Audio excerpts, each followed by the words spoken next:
Hayes stood in the great hall of the Galactic Council with his hands at his sides. The room was cold. The walls were made of a metal that reflected light but gave no warmth. Around him sat beings from across the galaxy. Some had skin like crystal. Others had bodies that moved like liquid. A few looked almost human, but none of them understood what was about to say. Behind stood 3 human soldiers. Their uniforms were dark blue. Their faces were hard and serious. They had traveled across the stars to bring a message to the council. The message was not about peace. It was about blood. Held up a data crystal. The light from the device was bright and cold. Inside that crystal was the truth about what happened on New Alexandria. 2,000 human colonists had died there. Men, women, and children. They had died because the Federation wanted to steal resources from the colony. They did not care about human lives. To them, humans were just weak creatures that could be killed and forgotten. The Galactic Council had known about the attack on New Alexandria. They had known for weeks. They had offered to send a diplomatic mission to talk to They had promised to organize peace talks. They had used words like understanding and patience and negotiation. But they had done nothing real. They had sent no soldiers. They had sent no weapons. They had sent only words. Magistrate was the oldest member of the council. His body was made of crystal that had turned cloudy with age. His voice was slow and careful when he spoke. Ambassador Hayes, we understand your anger. They are a difficult species. They have caused trouble in many parts of the galaxy, but violence is not the answer. We must try to understand their culture and find a peaceful solution. Did not smile, he did not move, he simply stared at the magistrate. Magistrate, my people have asked this council for help for 30 years. 30 years of attacks, 30 years of dead colonists, 30 years of destroyed cities. And what has the council done? You have talked. You have made agreements that they ignored. You have promised protection that never came. His voice did not become louder. It became colder. It became harder. The colony on New Alexandria was home to families. Children lived there. The soldiers came in their ships and burned the buildings. They killed everyone they could find. And this council sent a message of concern. This council offered to help with peace talks. This council did nothing. Magistrate began to speak but held up his hand. My government has made a decision. We will no longer ask this council for permission to protect our own people. We will no longer wait for words. Words have not kept us alive. Words have not stopped A representative from the Selim Collective stood up. She was a tall being with skin like purple water. Her name was Senator Vale. She had worked with before and respected him. But now her face showed fear. Ambassador Hayes, what are you saying? Is Earth planning some kind of action? Turned toward her.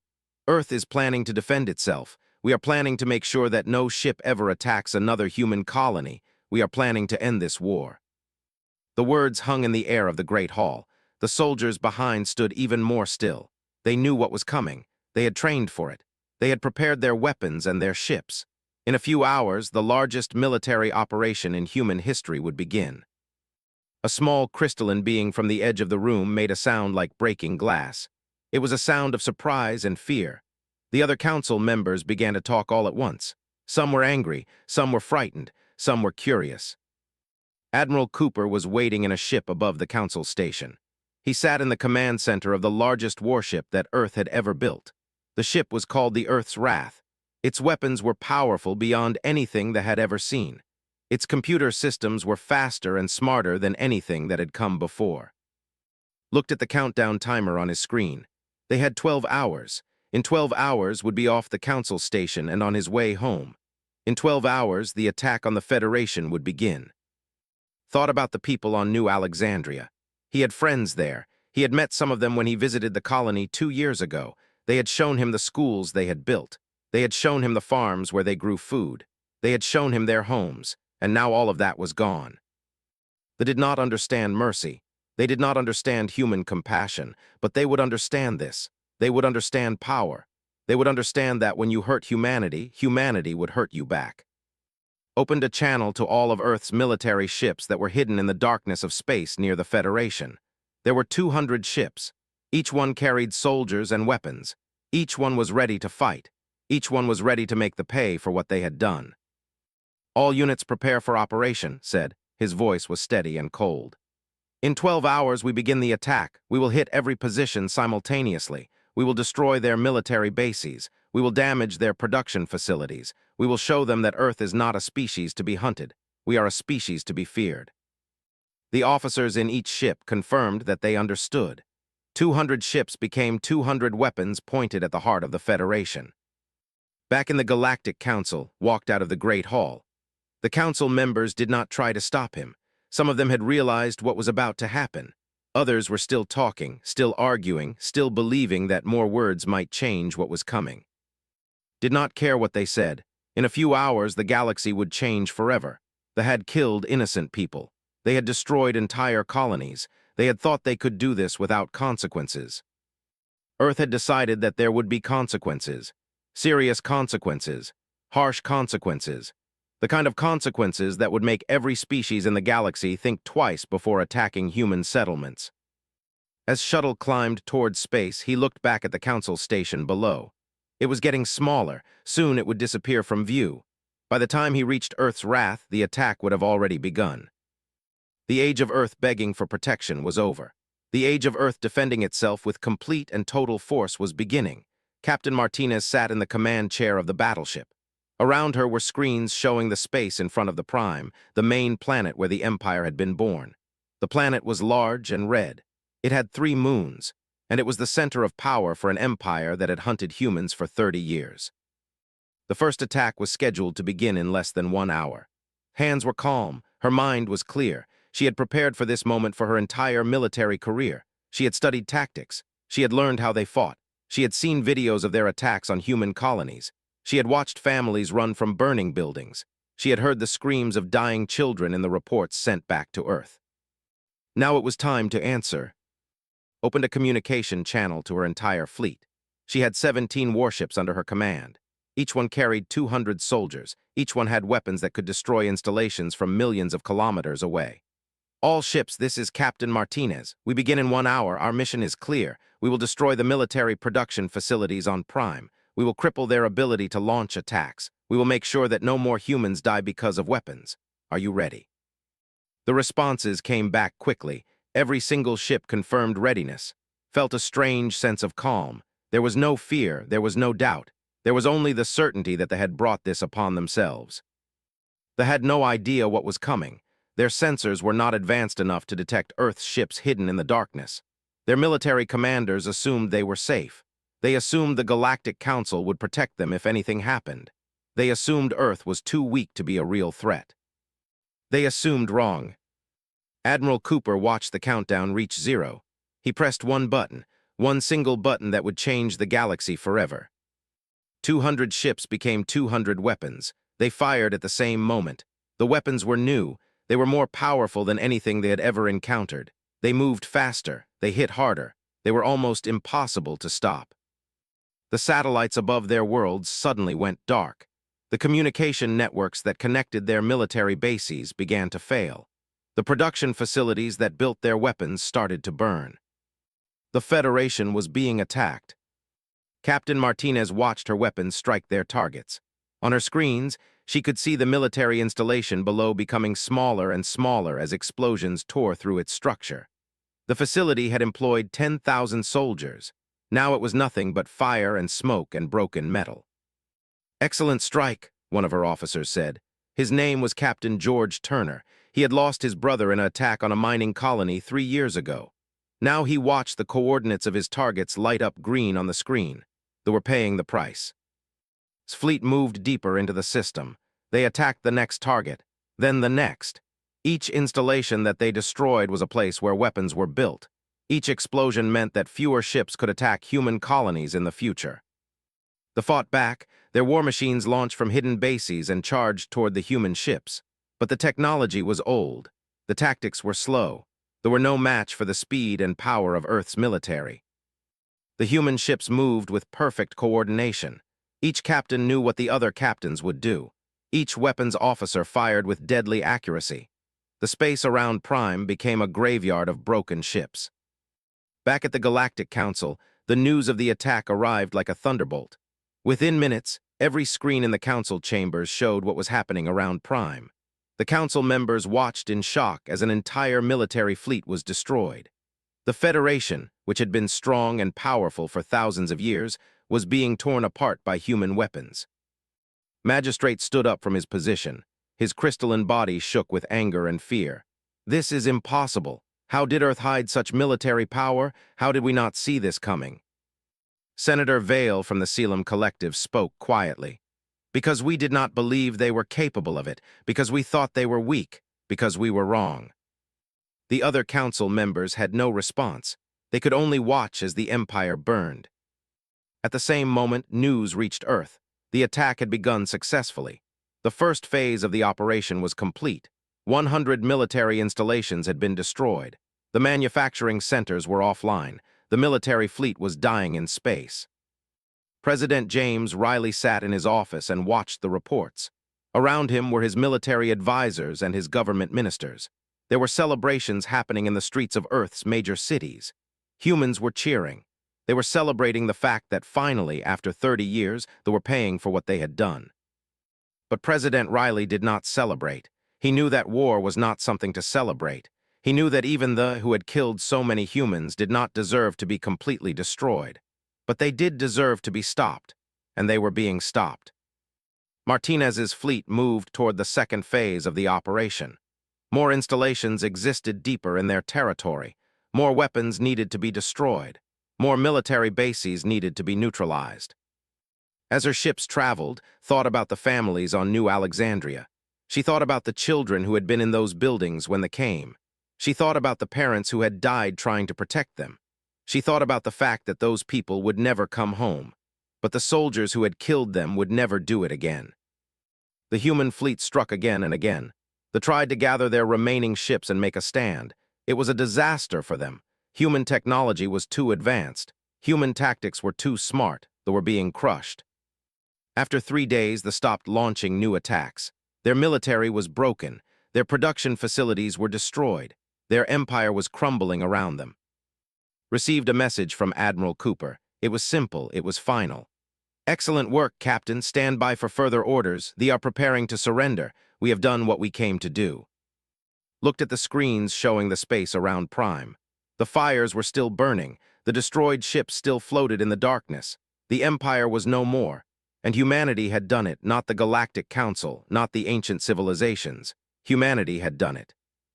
Felt something strange. It was not joy. It was not sadness. It was the feeling of someone who had completed a task that needed to be completed. That would trouble humanity no more.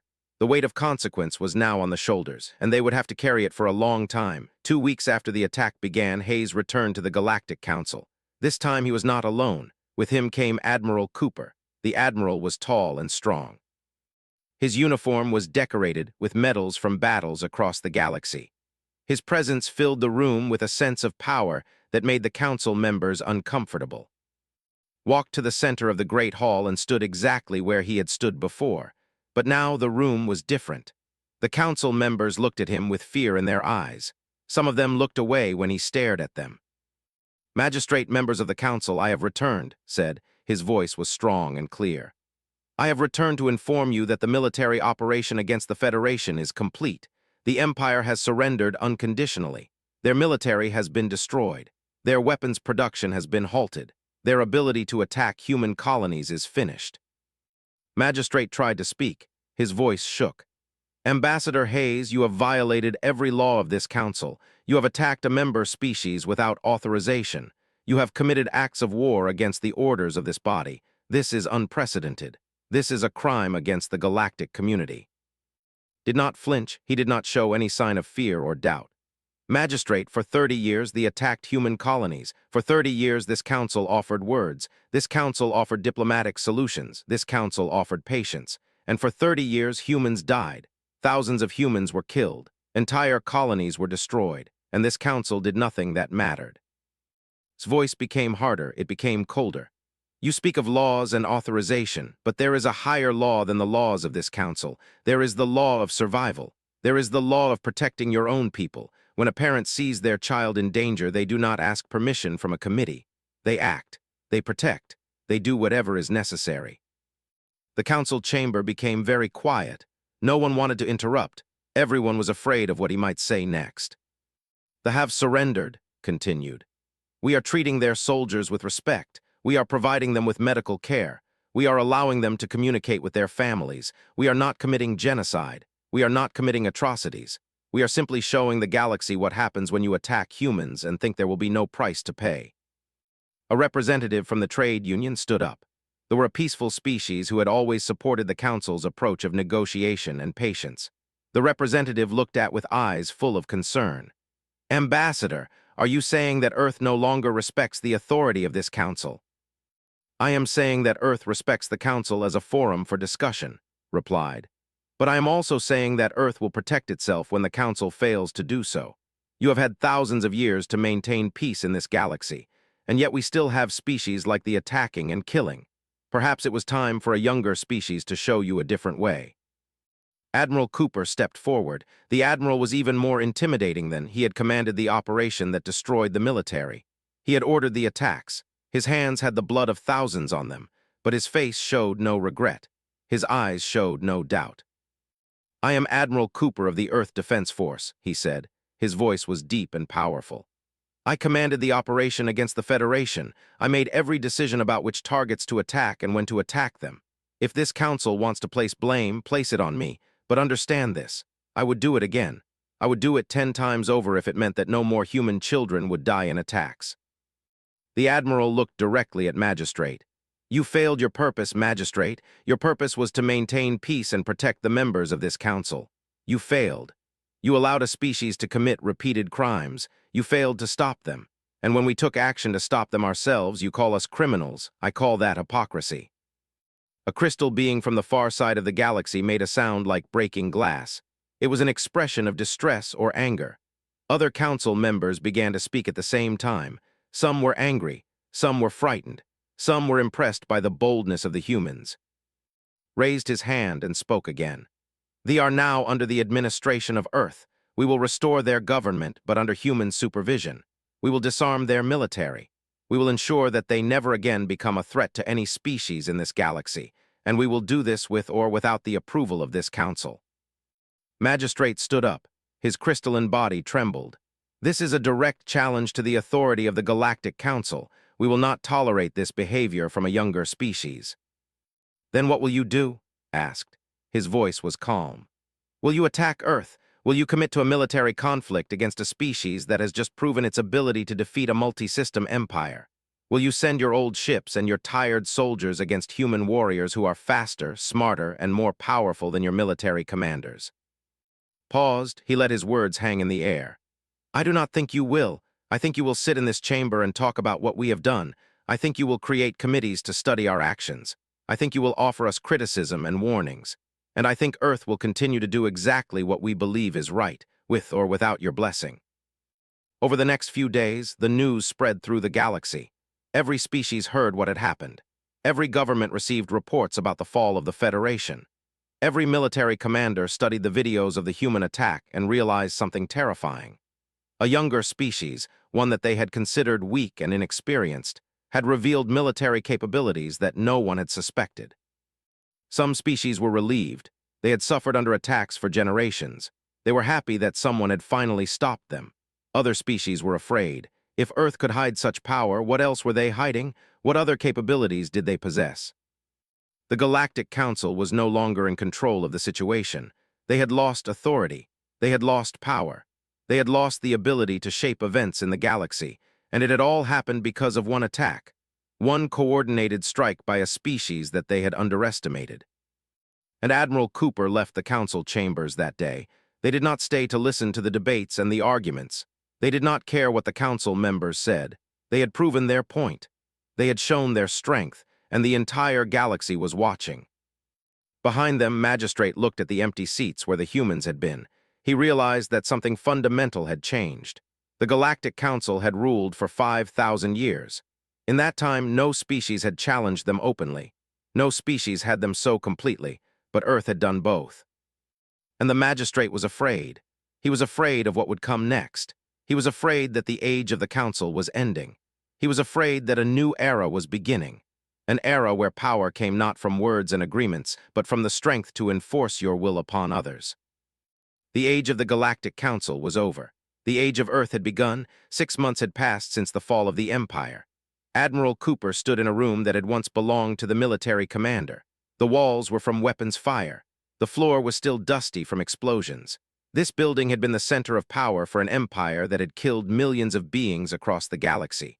Now it was a monument to human power. Withstood Dr. Rachel. She was Earth's chief diplomat for alien affairs. She had a brilliant mind and a calm way of speaking that made other species trust her. She was here to oversee the reconstruction of Prime. She was here to make sure that humanity did what it promised. She was here to prove that humans could be trusted. "What do you think?" asked, looking around the damaged building. "Can this place be rebuilt?" Rachel nodded slowly. "Yes, we can rebuild it, but more importantly, we need to rebuild their society. The people did not choose to be killers. Their government made them into killers. Now we need to show them a different way." Looked at her with surprise. "You are being generous to them, Doctor. They killed many of your people." "I know," Rachel said. Her voice was sad but strong. "But if we respond to violence with more violence, then the cycle never ends. We proved to them that we are stronger. We proved that we will not tolerate aggression.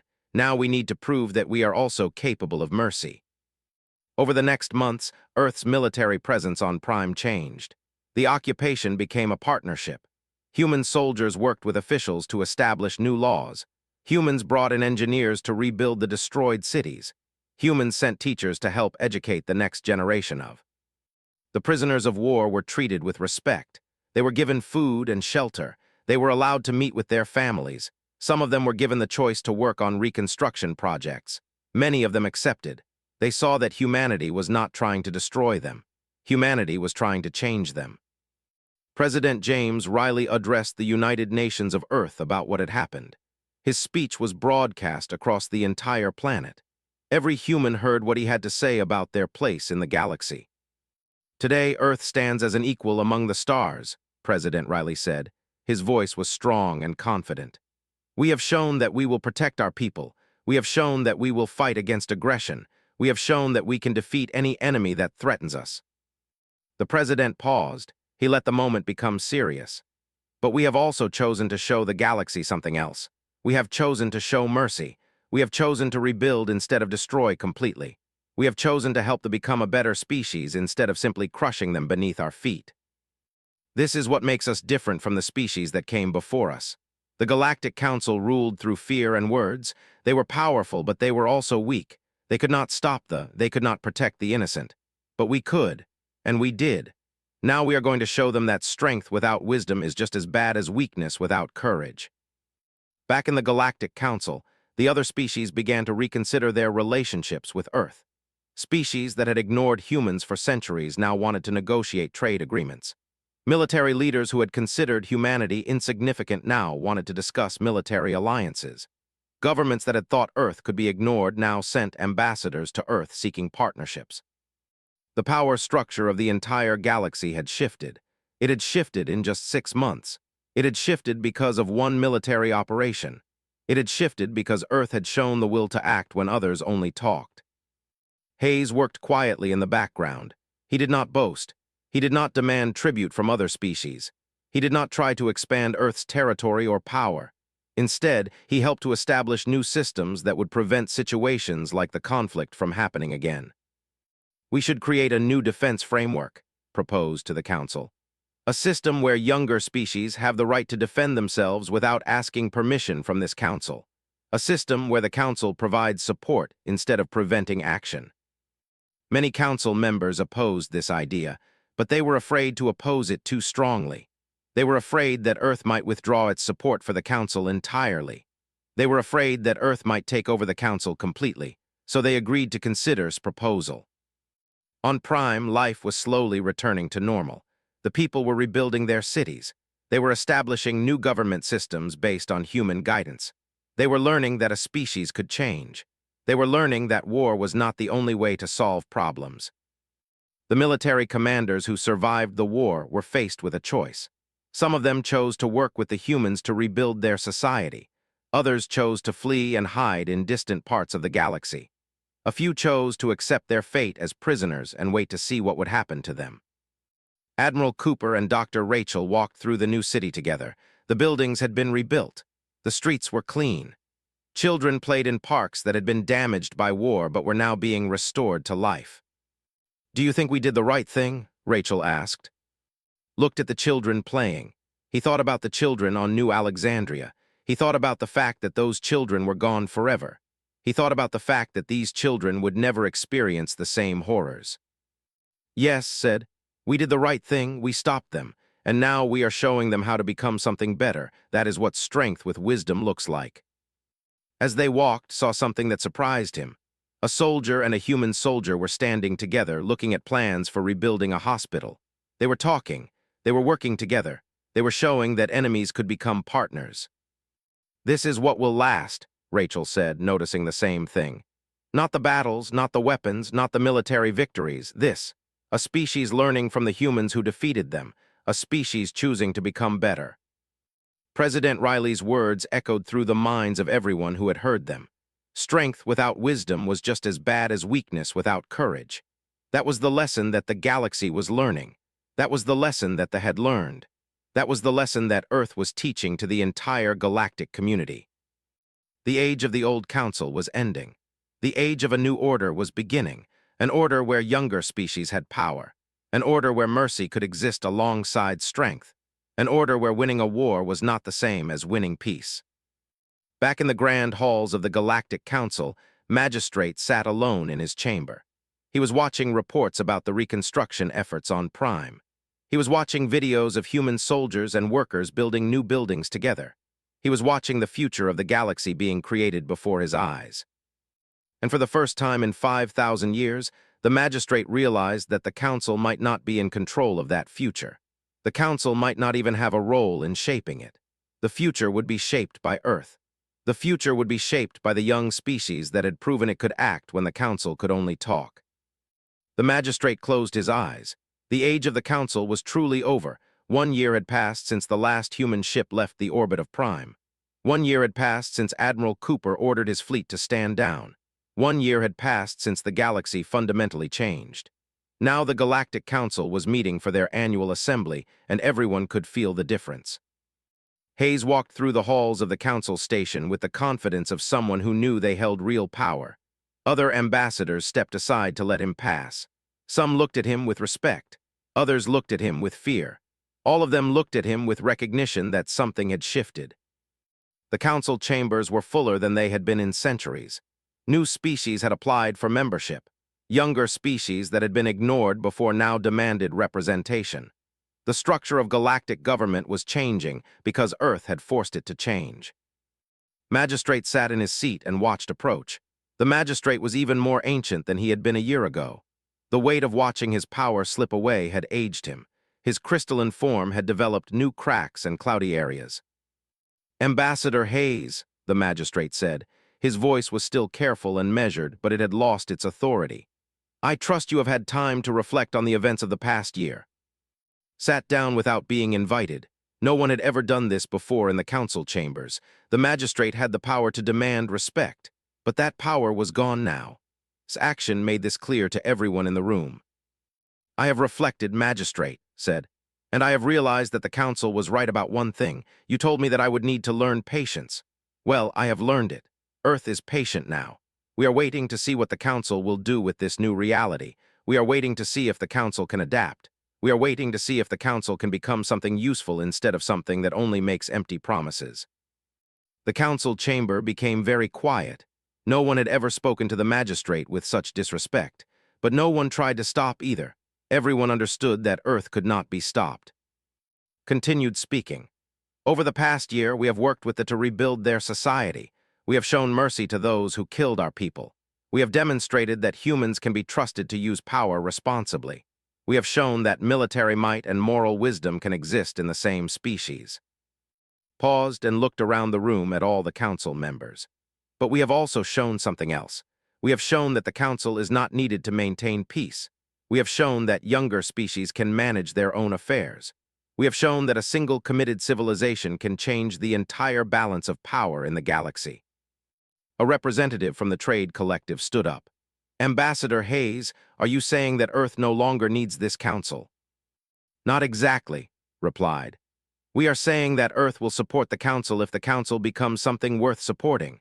We are saying that the council should become a forum where all species are treated as equals.